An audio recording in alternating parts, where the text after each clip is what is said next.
I am so glad you convinced me that the family car should be the Defender 110. It is so beautiful inside. It's so comfortable and it just feels indestructible. Yes, it really is. I've been waiting a long time for the new model to come out. The Defender 110, I'm telling you, it's my favorite car of all times. It's my third one. You know, I have stories of going off road. The guy managed the group. He was like, "What are you doing in this beautiful car?" I'm like, "I'm going off road." He's like, "Are you sure? Because you can use one of ours." And then they look like Mad Max cars. I'm like, no, we're going to do this. And he was shocked. Wow.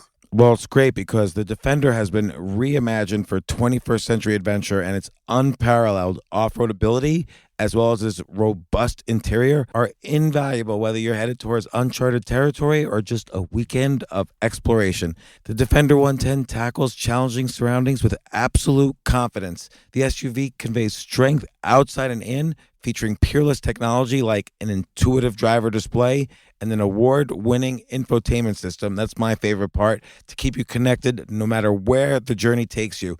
Adventure is unique to everyone, and so is the Defender. Choose from the two-door Defender 90, the four-door Defender 110, or the larger Defender 130 with the ability to seat up to 8 passengers.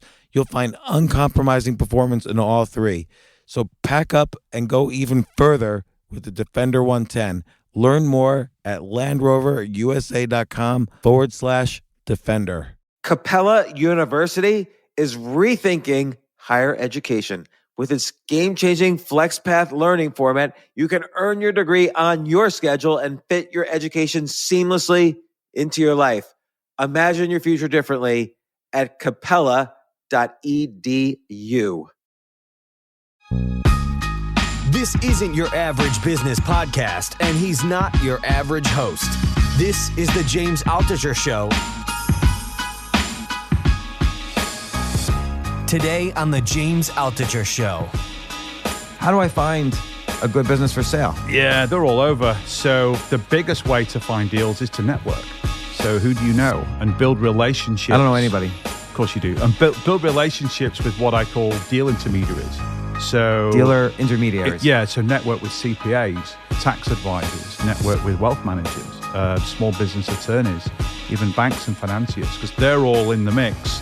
They all know businesses that potentially offer sale. Most people that want to sell a business will talk to those individuals before they will go down the route of, say, listing with a business broker. Only about 20% of businesses that sell get listed through a broker. Most deals get passed through like friends or friends of friends. Yeah. But let's say I'm 20 years old or 33 years old. I want to change.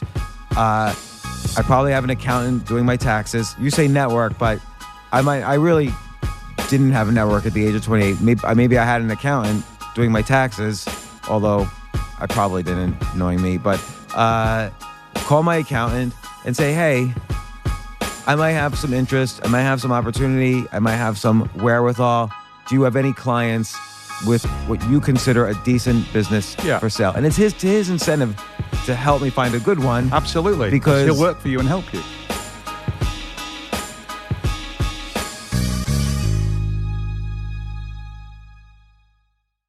So excited about this podcast because it's about a topic I've been thinking about for 20 years, which is, and I'll introduce the guest in a second, but I've always had this fascination. What if I could just buy a bunch of laundromats? I remember when I was working a 9-to-5 job, sitting in my cubicle, which was just awful. Like, you have to be friends with all the people in the cubicles around you. They're not your real friends, not going to your funeral or anything. And then you have to share the bathroom with them. I just didn't like working that job. And I always thought to myself, what if I could buy a laundromat? Which sounds odd. Or what if I could buy a check cashing place or even a furniture store or something, like a real place that wasn't just ones and zeros, but a real place. And then what if I could buy 2 of them or 3 of them and you know, save on the back end accounting costs because I own more than one, and then I own a whole bunch, and then I sell that for a lot of money. And then I was just always thinking, I can't do that. I'm just a lowly programmer or whatever. How would I have no money in the bank. How would I raise the money? So I was talking to this friend of mine, Carl Allen, runs a private equity firm, buys and sells companies like they're nothing. And he was telling me, well, you can do this now. You could be an individual with little to no money, not working a 9 to 5 job. It's not, there's so many opportunities now to basically buy a business, use that to buy the second business, use those two to buy the third and the fourth. Here's the ways you save money, blah, blah, blah. And I'm like, okay, Carl, you have to come on the podcast. He's not Suzanne Summers, but that's okay. And welcome aboard, Carl. Thank you very much. Great to be here. Carl, I love your accent. Thank you. And so you have a private equity firm that's already doing this for yourself. You Absolutely. buy companies, bricks and mortar companies. Yep. And I'm sorry I'm not giving you any chance to speak, but I've had my first experience with this. I bought a kind of a bar/comedy club a few years ago.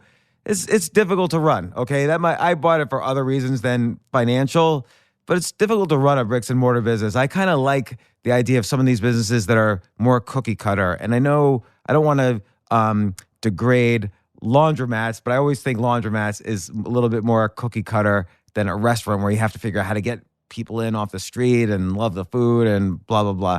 But anyway, what do you do first? So I do two things. So I'm buying businesses all the time. There's a massive opportunity in the United States right now. There's over 2 million small businesses for sale. Only 1 in 11 are actually going to close deals in the next 12 months. What do you mean close deals? So only 1 in 11 will sell. And let me ask you this. There's 2 million businesses. Here's some bullshit that I think people always say, which is that 90% of businesses fail. I don't believe that. I think that's true for 90% of businesses that raise money in Silicon Valley. They fail because the venture capitalists are pushing the accelerator to try to make $1 trillion company in 3 weeks. But if you start a laundromat we'll get to buying versus starting in a second, but if you have a laundromat in a good location, what's the basic odds of the basic bricks and mortar simple business that everyone uses? People are going to dress every day for the rest of eternity. What's the odds that a basic business is going to fail? I think something like that, it's the odds of it failing are going to be quite low. But if you look at a high-tech business or a medical business or anything in financial technology, the risks are obviously a lot higher. But I think these brick and mortar, these everyday businesses like the 7-Eleven, the gas station, A car wash. the car wash, the check cashing place, the laundromat, the grocery store, in those local little neighborhoods, those are businesses that are going to be around for a long time. Yeah, But this thing about car washing. Now I don't know. Maybe automated cars will make things different, but those cars are still gonna need to be clean. They are. But you put a car wash right next to the tunnel or the bridge, so as cars get into the city or they're going back home, and they got to wash the car. It's dirty here. Yeah. And it just never goes away. Again, a laundromat. People are always going to need to clean their clothes and they're busy, so they go to the laundromat. What are some other of these types of businesses? So I love the idea of these automatic businesses that you talked about that need little to no, kind of management. Because one of the things that I do when I'm buying a business is I own 9 businesses today. I don't work in any of them. I've got GMs or employees in those businesses running them for me because I'm more of an owner, not an operator. So I don't want to go in there every day and be rolling up my sleeves. And people that I teach and I coach to do this, they're buying businesses to go in and run them if they want, but you don't have to. So it's a bit like a side hustle that you can buy a business. It's throwing off cash flow. You don't have to be there every day. You can just benefit from the business ownership. And I want to figure out how to buy a business and how to value a business and how to buy a business as cheaply as possible, and also how to buy a business if you don't have a lot of money. Yeah. But and by the way, I'm not saying people should do this. I'm not promoting this. This is what I wanted to do forever. And heck, I still might do it. I just love the idea of this. But what's better? Starting, and I'm going to you put a laundromat in quotes. The laundromat means one of these kind of simple bricks and mortar, semi-automated businesses that are in every city on the entire planet. Yeah. So, but laundromat in quotes because it represents a lot of kinds of businesses. But is it better for me to start a laundromat or spend money buying a laundromat where I'm risking some money? Absolutely. Never start, always buy. Never start. Never start, always buy, because it's going to take you a whole bunch of time to find a place, fit it out. It's going to cost you a lot more money in terms of that startup cost versus if you can buy a business, and I know you can, without investing your own money, you're instantly getting a business that's generating cash flow. And my analogy is like a Tesla or any car. Most people buy and own cars. So if you wanted to own a Tesla, would you go and buy all the parts, the glass, the wheels, the battery, the big iPad in the center, the steering wheel, and would you go and assemble it all on your driveway and think, right, how do I build this sucker? How do I connect all this stuff together? I've paid for all the parts. How does it work? Or do you go down to the dealership and you buy one that someone else has built and you finance it through Tesla? I love this analogy. First off, if I was going to buy a Tesla, I'd first have to get a driver's license, which the state of New York currently won't allow me to do. But I love the analogy because what you're basically saying is, let's say I wanted to start a laundromat. I don't know anything. I don't know what the best machines to buy are. I don't know I don't know what I need to get enough water in there, enough power in there. And I don't know the right location for laundromats. But if I go down the street and I see a laundromat, and if I'm able to look at their financials and I see, oh, this business is going up, it's not falling apart. Why wouldn't you buy that business versus starting your own? It's as if I've outsourced, just like you outsource the development of a car to the car manufacturer. It's as if I've outsourced somebody smarter than me picking the location, and we know location for bricks and mortar business. I've outsourced someone smarter than me buying all the equipment. I've outsourced someone smarter than me setting up all the initial marketing, the launch, the advertising, and keeping the customers happy. And I'm just buying this infrastructure for them. Why would they want to sell to me? So lots of different reasons. People want to retire. They get sick. Some people, they die in some cases, and not just them, their family members. They get bored. They get frustrated. 19.9 million baby boomers own businesses in the United States. It's unbelievable. It's 66% of the entire small and medium business population. And 10,000 of them are retiring every single day. Well, I was doing some research about Andrew Yang, actually, and Andrew Yang had mentioned that something like 95 million people have dropped out of the workforce in the past 15 years.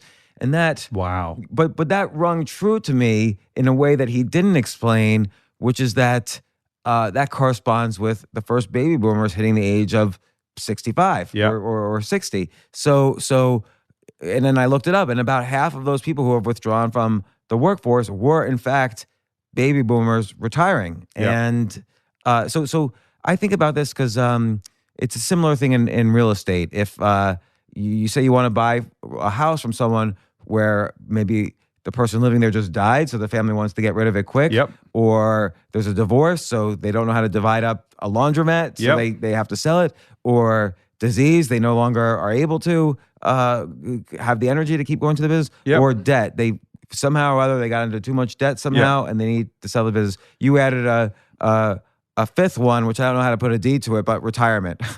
And it's all about impending death. And it's all about understanding what I call seller psychology. So what we're looking for really is what I call a distressed seller of a good business. Not the other way around. If you go to Biz Buy Sell or some of the online broker websites, you find lots of good sellers of distressed businesses. You don't want to buy those. Wait, you want to? I mean, just a basic thing is when you're buying a business, you're obviously at some point in the due diligence going to see their financials. You kind of want to see 3 years worth of financials month by month, and then see that the business has been going up in both revenues and cash flow, revenues per product sold, and maybe unique customers. So absolutely, you want a good business that's got revenues and revenue growth. It's generating cash flow, and it's got a healthy balance sheet. And then it's not really about the numbers. Small deals are 10% numbers and 90% psychology. Back 20 years ago, when I worked just down the street for a Wall Street investment bank, the deals that I used to get involved with were 90% numbers and 10% psychology. But when you look at the small business owner, it's really understanding, what's motivating them. And one of the most common things that we see, and I see this 10 times a day with companies that I'm looking at, is the owner of that business, they can't afford to retire just yet. They don't want to go into work anymore. They don't want to go in and run the business anymore, but they want to enjoy the cash flow that they're currently enjoying from that business. And the term for that is called seller financing. So you can buy a business from somebody. You're not giving them any money down. They're not necessarily interested in that. You're paying them a monthly income. You're basically splitting the profits of the business in the future with you as the owner. So let me try to understand. So, and by the way, I want to throw in, I don't think restaurants belong in your category. No.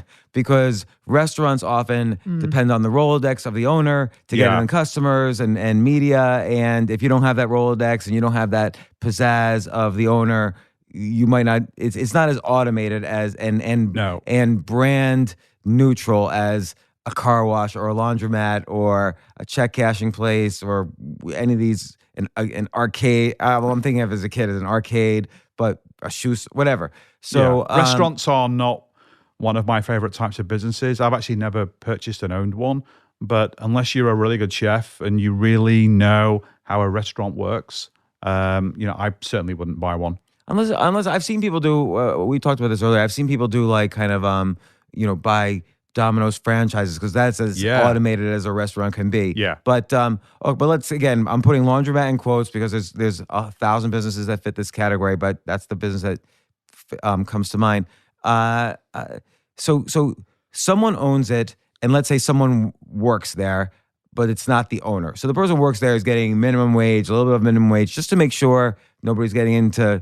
No one's stealing a machine. No one's getting into fights. Everyone's getting their basic needs taken care of. Yep. And just keeping an eye on things. Yep. And then also, I don't know what else, whatever else they do. And then there's an owner who basically takes the profits, which is the maintenance cost. He's already bought the machines, but it's the maintenance cost, it's the rent, it's the utilities, and it's the employment cost minus minus the employment cost. And then that profit each year goes to that owner. That's right. Let's say he gets $100,000 a year from the laundromat. I'm making this up. I don't know what a laundromat owner expects or makes or whatever.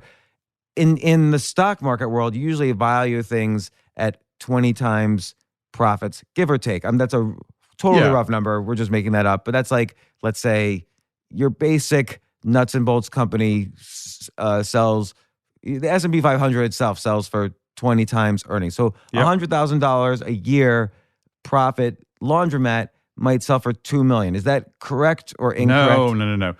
No. So the reason the stock market has got those types of earnings is because, and those PE ratios, is there's a lot more liquidity in that market. And then obviously those businesses are huge. They've got systems, processes, management, all that different stuff.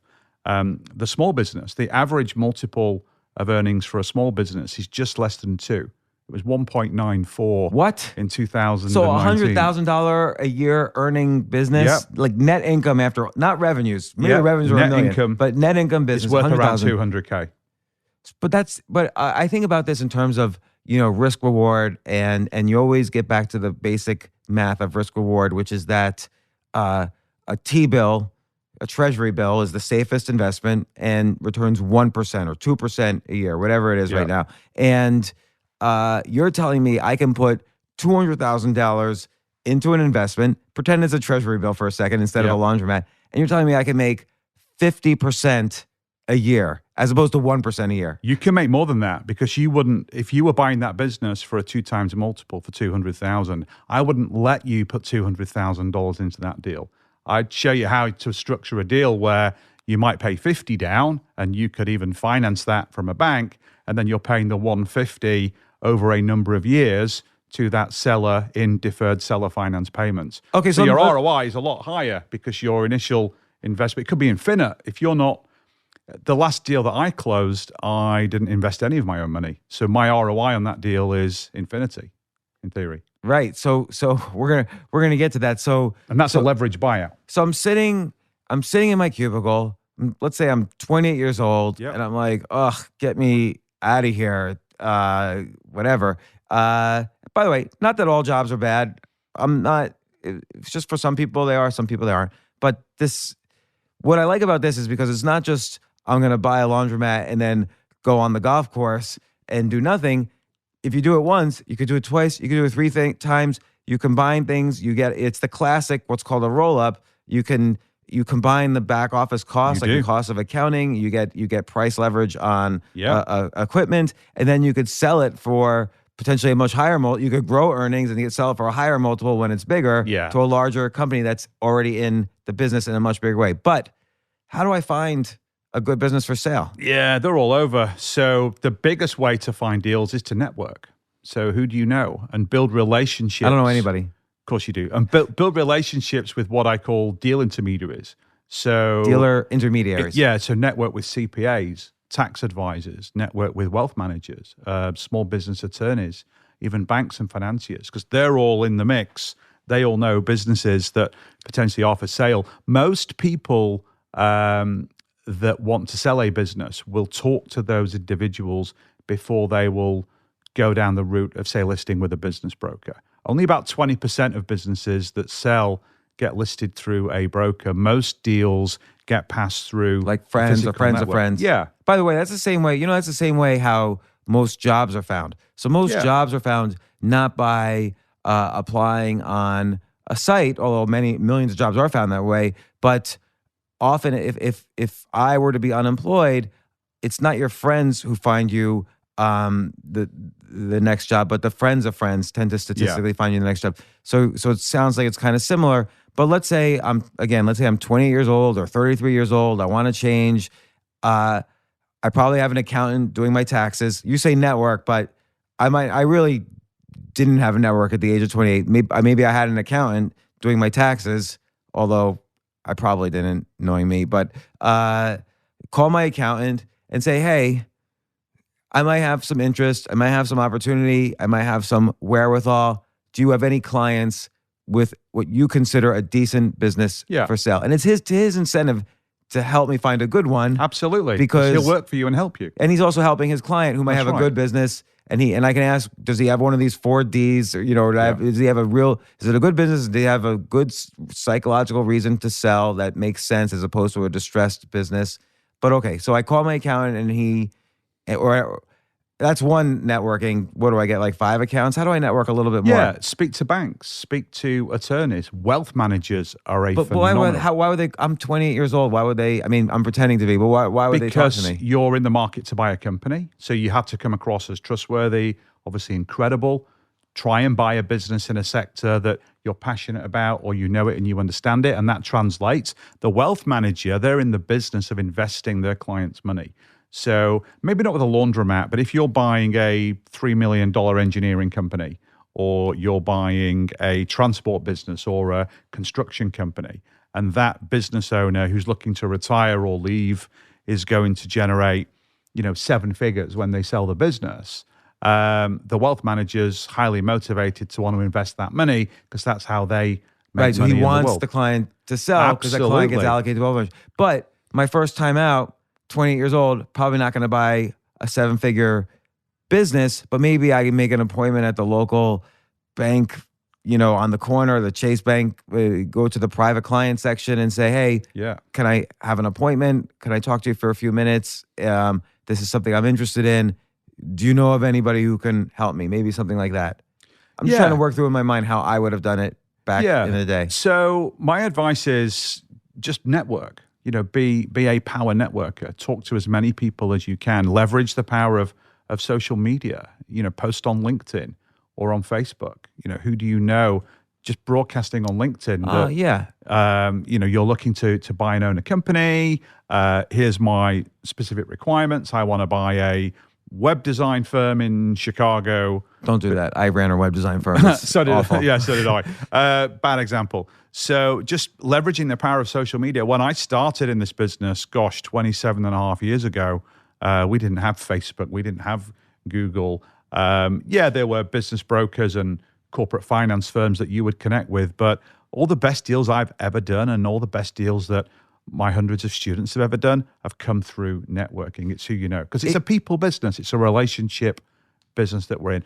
Businesses are sold between, in most cases in our market, the 1 to 10 million range, or maybe a bit less, one individual to another individual. Well, it's interesting. I just had a podcast about the power of asking your network, and I totally forgot because I was putting myself too much in the mind of when I was 28. But in social media, on Facebook and in LinkedIn, there are many groups you can join with small business owners, and you can, if you spend a few weeks or months engaging in conversations, providing value, people know who you are, and then suddenly you say, hey, I have an ask. This is a great place to ask for help, and people are happy to help. They're helping you, and it's the same thing. They're helping the other people. So, okay, let's say I've got my mind on a particular laundromat, and I'm doing all the basic due diligence, and it seems like a good business.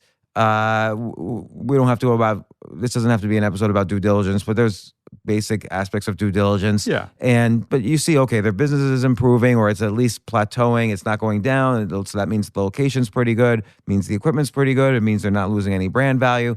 They've made a solid $200,000 a year income after all costs. The owner has taken $200,000 out. He doesn't work there, so it's not salary. It's just $200,000 profit. And now, for whatever reason, and you determine it's a good reason, he or she wants to sell. What's my next step? So the first thing is to really identify what's the seller motivation. Why do they want to sell, and what does that mean? They want to move to California from New York. Great. So the first thing I would establish is, how much is the legacy of that business important to them? Because most of the sellers that I meet, probably about 80%, their legacy and the business that they've built and the safeguarding of their employees and their reputation in the marketplace is worth more than the physical money Really? that they're receiving. And when people talk about money that's received, and we talked about valuations before, the valuation of a business is really that fine line, that dividing point between what someone's prepared to pay and sell it for. But also what's more important than the actual physical number is the structure of the deal. Like I said before, that businesses are generally selling for around 2 times earnings at that kind of level. Would I pay 3 times earnings for a business if I could pay for it over 5 years? Absolutely. Because even if I don't grow the business, I'm still going to make money and still pay for the business over time. So it's all really drilling down as deep as you can into that core seller motivation. Like, what are they really looking for? If they're looking to move to California and only 1 in 11, 1 in 12 businesses actually sell, the number one exit strategy for a small business owner in this country is to close the doors and turn off the lights. And when I'm negotiating with a small business owner and I make them an offer and a structure, and they say, well, okay, you know what, I could probably get the same amount of money if I just close my business down and I liquidate my balance sheet. Well, not really. You mean like sell the machines? And yeah, so if you own a business and you've got $1 million worth of assets and you've got $800,000 of liabilities, and you think, well, I'll sell all my assets and I'll pay off all my liabilities, I'm going to net $200K. You won't. You'll actually lose money because you won't get 100% on the dollar when you sell your assets, but you have to pay 100% on the dollar when you're settling your liabilities. So in a lot of cases for a small business owner, it's more expensive for them to shut the business down and walk away than just give you the business. Just say, there you go, take over the keys. I've got a lease on the property. I've got some payables. how do you convince them if they think that they could sell the assets for $1 million? You say, probably not. Like, how do you convince them that? Talk to your CPA, and they'll tell you what your fire sale liquidation value is of those assets. But I'd ask a different question. I'd say, how important is it for you to retire and then seeing your business that you founded and you built and you've sweated blood building that business? How important is it for you to see that business grow and continue to prosper? And in a lot of cases, it's like they're selling, like giving their children away.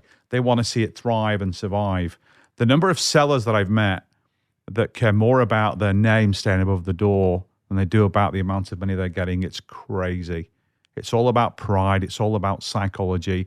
And a lot of it's about ego in a lot of ways. But that's what's driving the small and medium business market, and the number of businesses that are going to try and change hands in the next 20 years is going to be staggering in this country. It's going to be unbelievable. Instead of trying to convince them of liquidation value or anything like that, it's, again, good business, distressed or motivated seller. It just might not be the deal you pursue. Right, but a good business. You want a good business with a motivated seller. So, by the way, that was Adam Markley, who's partners with Carl in their private equity firm.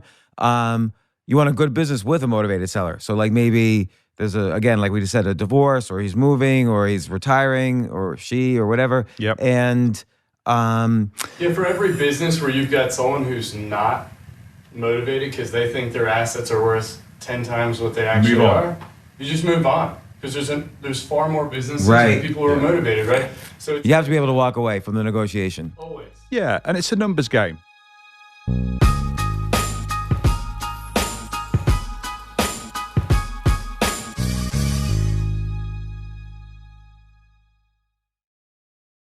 Oh my gosh, I love these clothes. Mizzen and Mane. That's Mizzen and Mane. It really is the most comfortable work clothes. Travel clothes. I had to travel this whole week. I'm traveling for a week and a half, and I just took Mizzen and Mane clothes with me. Close out 2023 in style with comfortable, breathable, packable, and machine washable pieces from Mizzen and Mane. As you wrap up your year-end goals, enjoy a Mizzen and Mane dress shirt that you can wear confidently. I like that they've very, very just nice, solid colors. I don't really like to get all fancy in patterns and everything, although they do have some pattern shirts, but very comfortable clothes, stretchable pants. It's just super comfortable, but they look professional and you can wear them casually or professionally.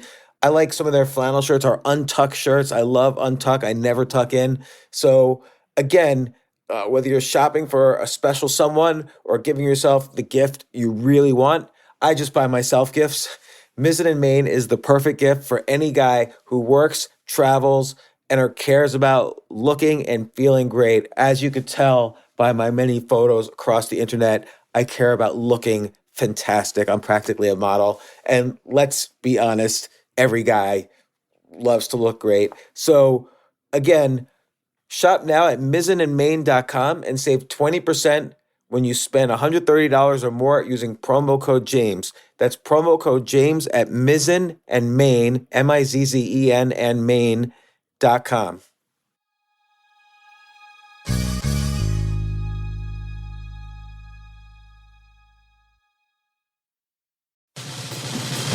These days, we're all investors, trying to be smart with our money despite our worst impulses. But at iShares, we believe that deep down inside of every investor is a better investor. One that's just waiting to be let out.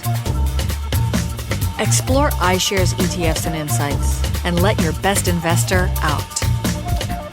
Visit iShares.com for more information.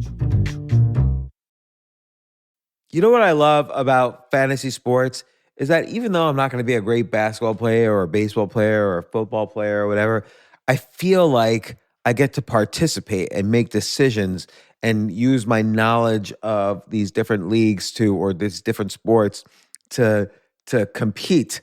So it's like I can pick my team or I can pick my favorite players and I could use my knowledge to make predictions and maybe even make money. So with the basketball season here, you can now pick combo projections across football and basketball from the Specials League on Prize Picks. This is a league created specifically for combo projections that include two or more players from different sports or leagues.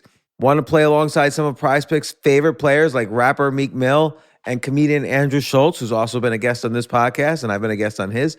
You can now find community plays under the promos tab of the app to view entries for some of the biggest names in the Prize Picks community each week. Look, Prize Picks even offers a reboot policy so that your entries stay in play even if one of your players gets injured. For football and basketball games, if you have a player who exits the game in the first half and does not return in the second, that player is rebooted.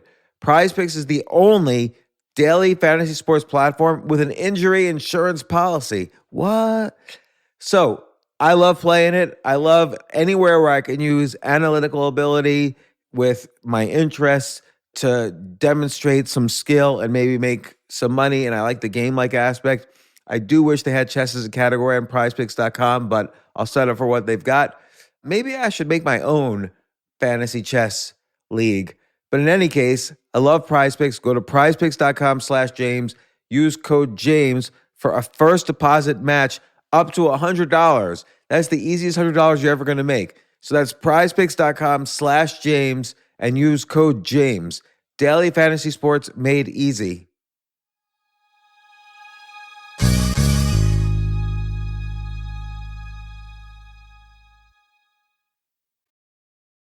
I would never recommend you go and you look at one laundromat. Go and find 10. Go and have 10 conversations. And then 2 or 3 of those are going to be the people that are really super motivated and are going to want to do a favorable deal. And a favorable deal is you're buying that business without investing your own money. That's really the goal of what we're looking to do. And that's, that's what the guys do on Wall Street. I used to be one of them. They buy businesses and don't spend any of their own money. And we're just, we've perfected that methodology for the small and medium businesses in this country. And it's not about capitalism to a degree. It's about, there's a major problem in this country that you've over 2.2 million small businesses for sale today. Only 1 in 11 will sell. But on the other side, 6.6 million Americans last year started a brand new company. And whether there's some debate in what percentage of those fail, is it 90%, is it 60%, or maybe somewhere in between?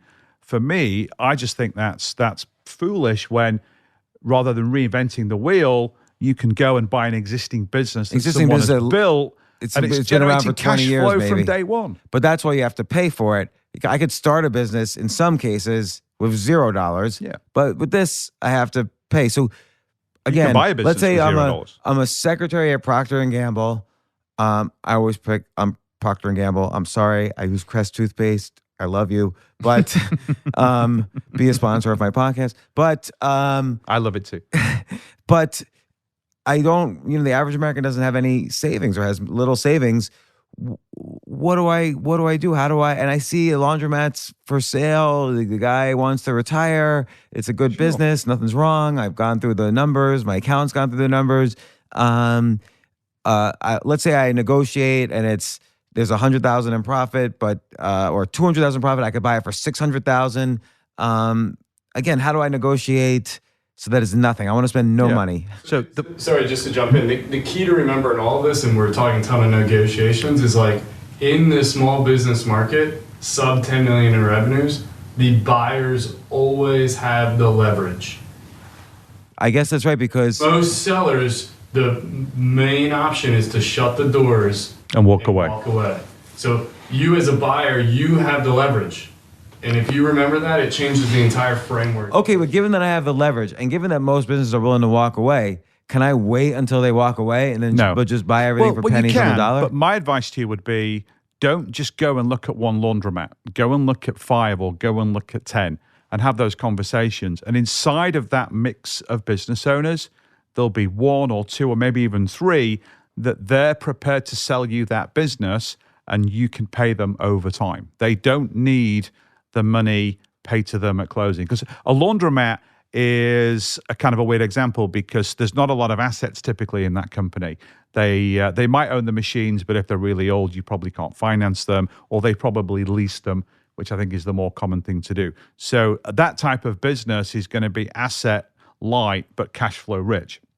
And whilst you can get a line of credit from the bank on the strength of that cash flow, why would you do that if the owner is so motivated to sell and move to California or do whatever they want to do? Or a better example might be pay them over time. Since that owner can just go to California and still get the cash. Absolutely. So a better example might be if there's a divorce or a death in the family, the kids are just liquidating the business, and you find them, the accountant introduces you and you say, look, you're either gonna close and you have nothing, or I'm willing to take this over and pay you out over time, and you get more, than even if you had stayed running the business, because I'm planning on growing it and blah, blah, blah. Yeah, there's something to be said for income versus, capital, because if you did buy that business 100% money down and you use your own money, which I wouldn't advise you to do, the seller's going to put that $200,000, probably going to put it in the bank.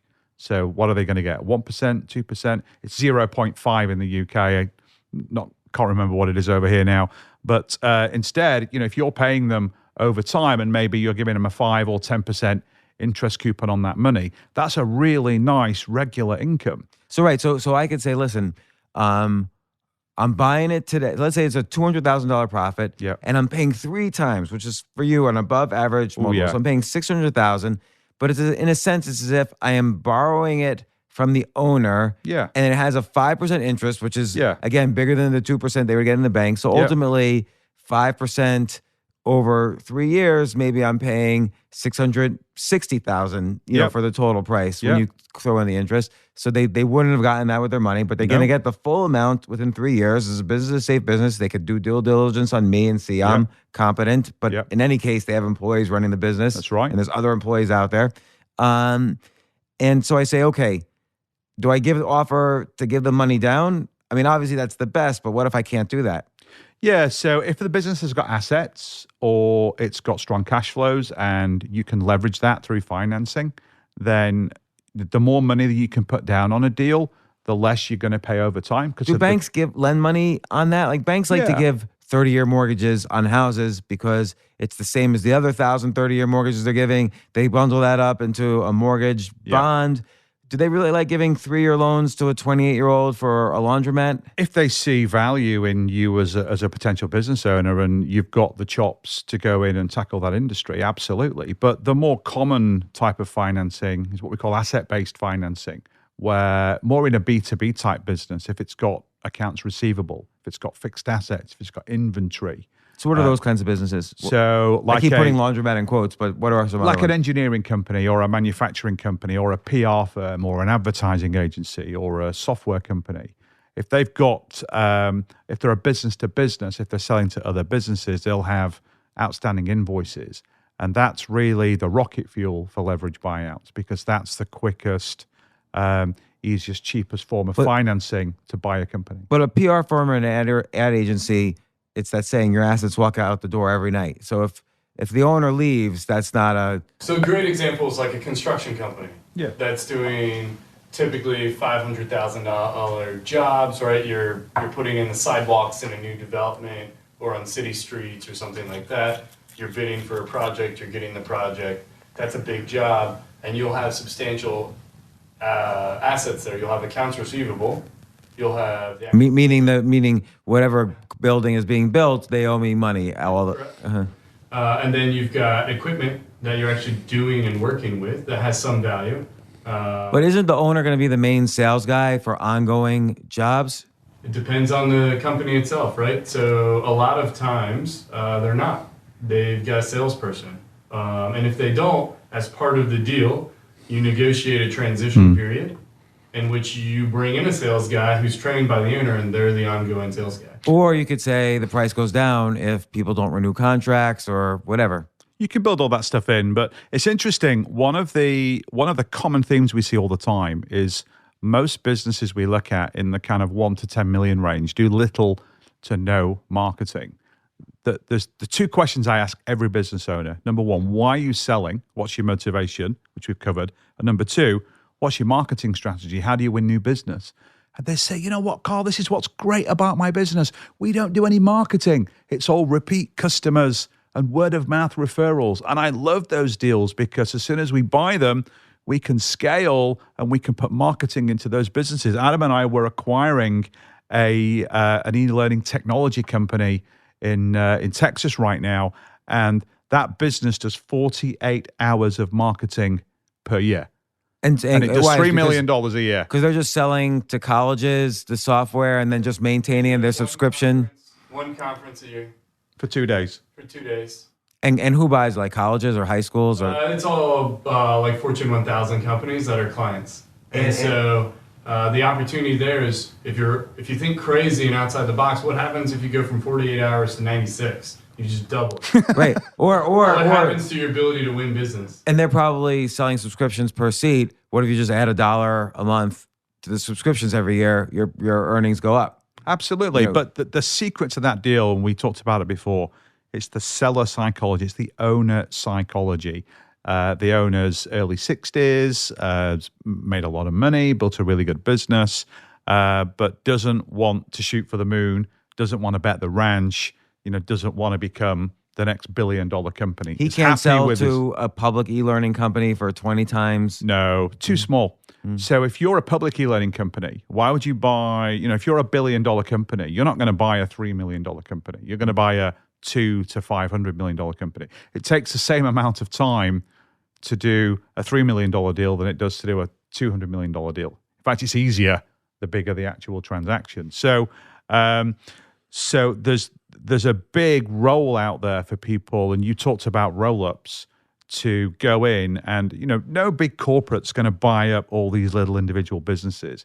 It's for people like us to go out and scoop them all together, extract all those back office cost savings and get them to a decent enough size where it then becomes attractive for a larger business. It's like the fish. The small fish get eaten by the next size up of fish. The big shark's not going to go and eat the tiny little fish. It's the same. So kind of the goal same is, in the M&A world.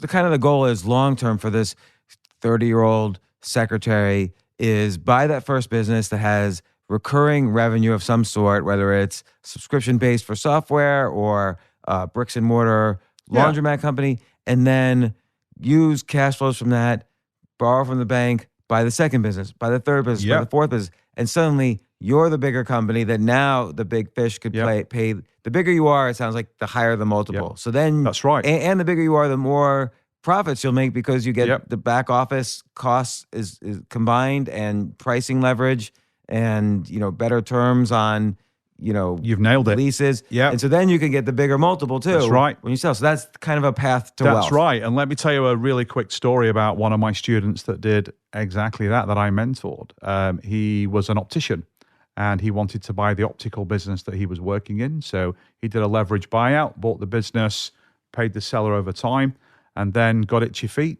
and bought another one, then another one, then another one. Now he owns 73 of those businesses.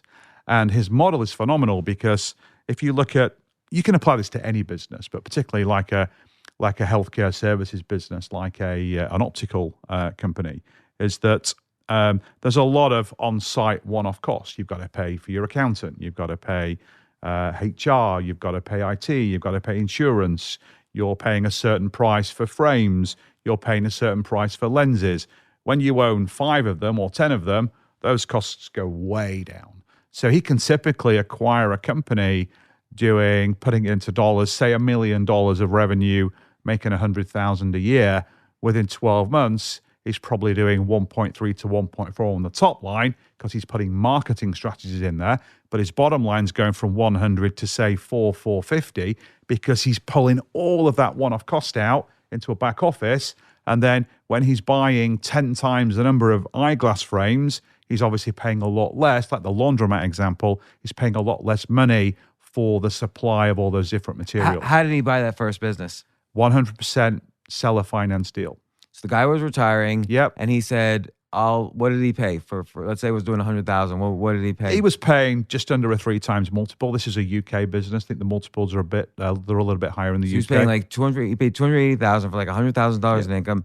Did he put any money down? Nope. So he said, hey, I'll pay you over 3 years. Yep. It's over 4, I think.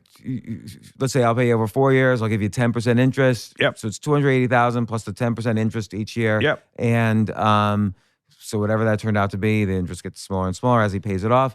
And then he's got the cash flow. He's still making money because he had a job. He was the optician in the first place. So he's still making his salary, and then he can use the profits to finance putting down money and getting bank financing the second optical business. And now he's in business. Yep, it's just a snowball effect. How did he increase the marketing? So he just put social media in there, started running Facebook ads, started doing, Google ads and other forms of that type of advertising. But the absolute key to his strategy was that when he bought that optical business and all the other ones he's bought since, he's kept the original name of the company. And that's a massive USP for the retiring optician that probably founded that store in the 1970s, say, and he can walk past or drive past every day knowing that his business is thriving and he's now part of a larger group. So so optician business actually does seem like a great business. I mean, my gut instinct was, what if all the opticians leave, but then just hire new opticians? Absolutely. So, yeah. And because I guess that's what he did when he bought, he wasn't at all the other 73 locations. Yeah. There's already a general manager in place. Yeah. Or if the owner leaves, the owner obviously was taking a salary and you calculate profits after the owner's salary, but you put in a GM who makes less than the prior owner. So that's one way to increase profits. But so there's laundromats, there's opticians, chiropractors, gyms. Oh yeah, gyms is a good one. Are gyms dependent on brand? Gymnasiums? Yeah. Not really. I think they're dependent on location and obviously whatever services they provide to their customer base. There's some massive roll-ups going on in the gymnasium sector. So one of my students in the UK He's bought, I think, 4 gyms. So, and even with just 4 locations that you buy, there's still a lot of synergies that you can pull out of that type of deal. But again, a lot of these businesses do little to no marketing. So whatever business you buy, if you could put some marketing energy into that business, then or offer new services. Yeah, you're going to make money. So like are pawn shops good? Or I don't see why not. I've never acquired one. But another great strategy is once you bought your first business, when you do a bolt-on acquisition, you can do roll-ups like we talked about. But let's say you go and buy a software company, and then you think, well, what do all of my customers consume that I don't provide? Okay, IT services. So if you buy an IT services company, you can then sell the software to those customers. You can sell their services to your customers. So you get this cross-selling of revenues. You're saving costs when you meld these 2 businesses together. So it's a 1 + 1 = 3 on the revenue side, and it's a 1 + 1 = 5 on the cash flow side. So that's a great way to make money. Yeah, or let's say you sell an e-learning company to, or let's say you buy an e-learning company that has elementary schools as a customer. Yep. Right now you can buy a software company that, I don't know, keeps track of, all the kids' grades, so parents can see, like some kind of CRM company, and then just piggyback that on to the customers. You can even buy a furniture company. And like selling all the furniture into the schools. Yeah. Or a chalk company. I don't think they have. It's 40-something years ago since I was at elementary school, so I don't know what they use now, but it was chalk when I was there. Yeah, I don't know what they use either. Yeah, and it's all about just looking at your business and your customer base and thinking, well, what else do they need? What else do they consume that I don't currently provide? And back to the car example, I'm not going to develop those products and services internally. I'll either go and partner with somebody else, or why don't I go and buy a business that does that, and then I can capture all of that margin and all of that value. I think there's a couple of critical things. One is what you were saying about identifying businesses for sale. And I think we talked about the basics, use your network, use your accountant, but I'm sure there's a lot more details. Yeah. We could get into it. Then there's, valuing a company. How do you value a company in this industry? How do you value the assets they have? You could use the CPA, but it's good to have some knowledge yourself. And then you said too, what is the motivation of the seller? You have to be really careful, because there's always a good reason and a real reason. Oh, I'm getting older, I want to retire. The real reason is, I'm not sure how car washes are going to do when there's only 1/3 of the cars on the road because of automation. Yeah. So you have to be very careful there. Then there's the financing, because it's everything from seller financing to bank financing to maybe there are firms that specialize in special financing that might have more, higher interest rates and so on, like venture debt financing or even financing like your firms. Yeah. Then there's the negotiation techniques and principles. Like, how do I know all the things to negotiate? Because, sometimes you want to have a bigger list than the other person, so you can give them the nickels while you take the dimes. Absolutely. So, for instance, we'll keep your name up front. That might have a monetary value that you didn't realize. Yeah. We're going to keep all your employees hired until they die, whatever. That might have a value to them, so they feel loyal and so on. And that's all part of it. But there's lots of details here. I feel like we kind of touched the surface, and you mentioned you coached this optician to buy 73 places. Presumably, he could sell that for $10 million, make $10 million profit on that or more compared to what he started with. Yep. How did you coach him? Like, you have a thing? What's your thing? Yeah, so I have a system called the Dealmaker CEO. So it's a 10-step system. It's my 27 years of deal making. Why do you do that? Why did I do that? Yeah, Wow. you could just buy and sell businesses yourself. Yeah, because I was inundated with people asking me, nagging me to teach them how to do it. And I didn't have the time to go and speak in hotels. And I just thought it'd be really, really cool to kind of document all of my tips and tricks and my little ninja strategies and put them into a training program. And for me, the real reason I did that was to create deal flow.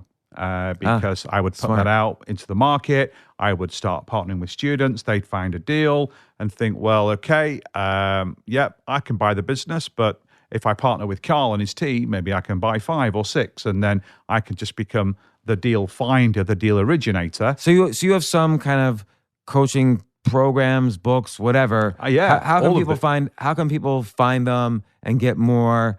Like, again, I feel like we got the tip of the iceberg. Yeah. This is such an exciting area, I think, particularly in today's day and age, where Yeah. the corporatism might be dying, but kind of these smaller businesses that are expanding is getting to be a bigger part of the economy. Yeah. And for me, it's always been kind of exciting to do these types of businesses.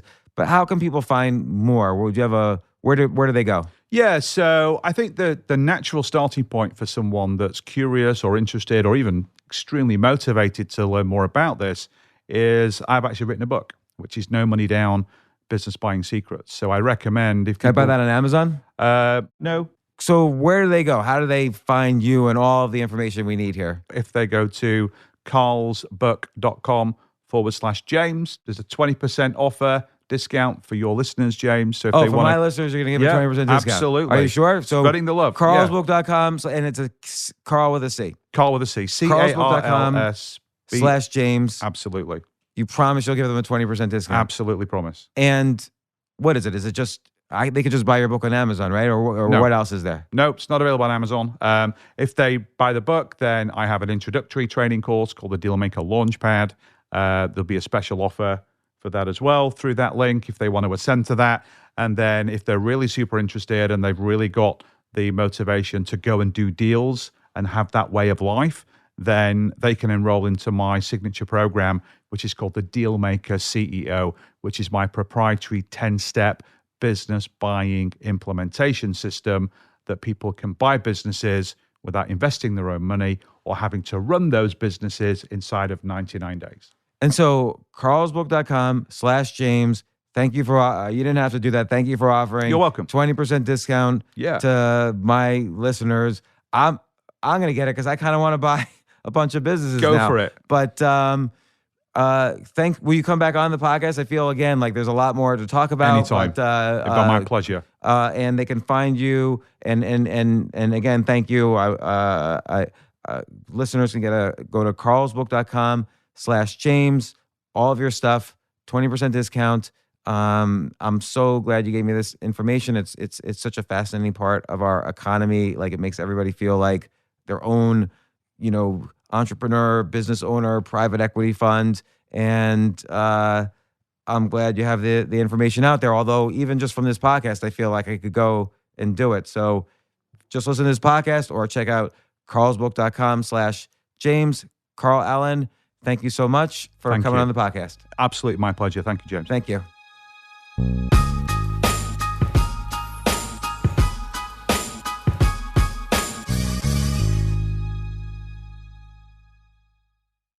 Did you know that franchise owners are more likely to start a successful business than entrepreneurs who go it alone? Neighborly offers 19 premier brands with services that repair, maintain, and enhance homes. With Neighborly, you'll get the business model, marketing resources, and corporate support you need to pursue a rewarding future. Learn more about joining over 5,000 Neighborly franchises by downloading your free guide at go.nbly.com/podcast.